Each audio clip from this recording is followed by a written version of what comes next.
नमस्कार, स्वागत करते हैं आप सभी का। फर्स्ट क्वेश्चन है हमारा जो है फर्स्ट क्वेश्चन है आईएफसीआई की स्थापना कब हुई। तो ऑप्शन है इसमें से किस में हुई, तो ऑप्शन ए है 1948 में। तो इसका ऑप्शन ए जो है वो सही हो जाएगा।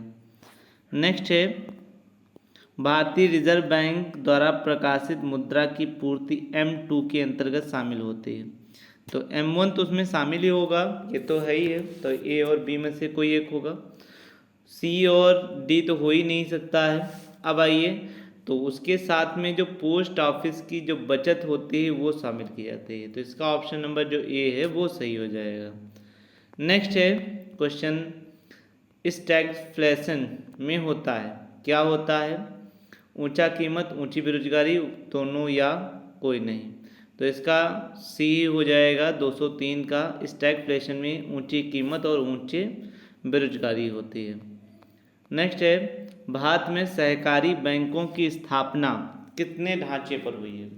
2 लेवल है या 3 है या 4 है या केवल एक सिंगल है? तो इसका हो जाएगा कि 3 स्तर पर है, एक जिला, एक राष्ट्रीय और एक जो है ग्रामीण सहकारी है। तो इसका 3 है, बी ऑप्शन इसका सही हो जाएगा। कीमत स्थायित्व तथा भुगतान संतुलन को अनुकूल बनाना किस नीति मतलब निम्न नीति का उद्देश्य है? मतलब किसका उद्देश्य इसमें से होगा? वित्तीय, वाणिज्य, मौद्रिक या इनमें से कोई नहीं। तो कीमत जो है वो प्राइस होगा मनी से, और भुगतान संतुलन भी मनी से रिलेटेड है। तो ये 205 का ऑप्शन नंबर सी जो है वो सही हो जाएगा। नेक्स्ट है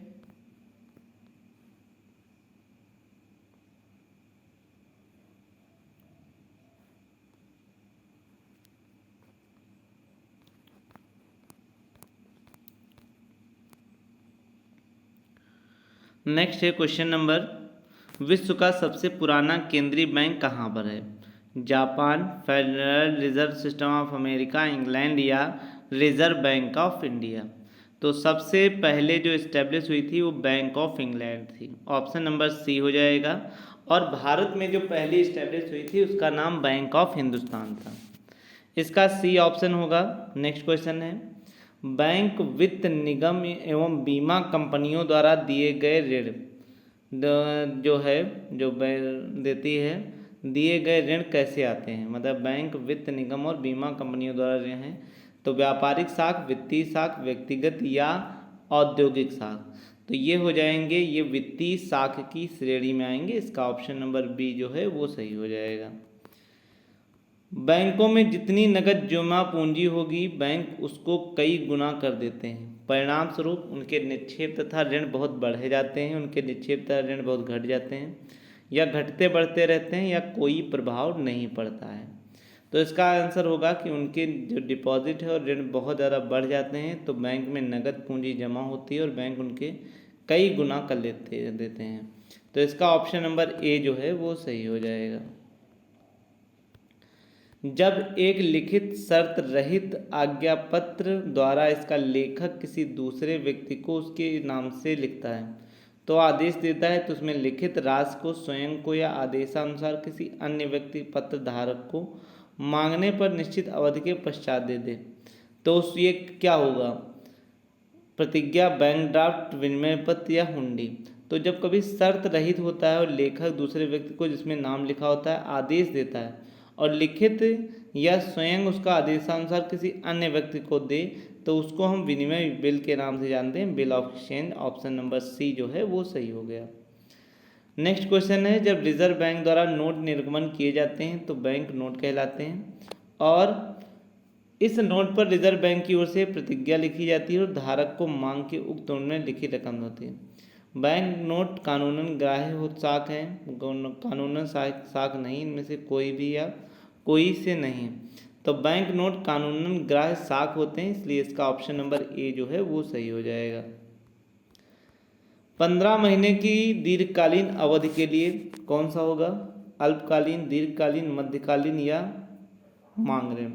तो हमने बताया था 15 महीने तक जो होता है वो अल्पकालीन होता है, उससे ऊपर जैसे ही होता है वो दीर्घकालीन हो जाता है। तो 211 का ऑप्शन नंबर बी जो है वो सही हो जाएगा।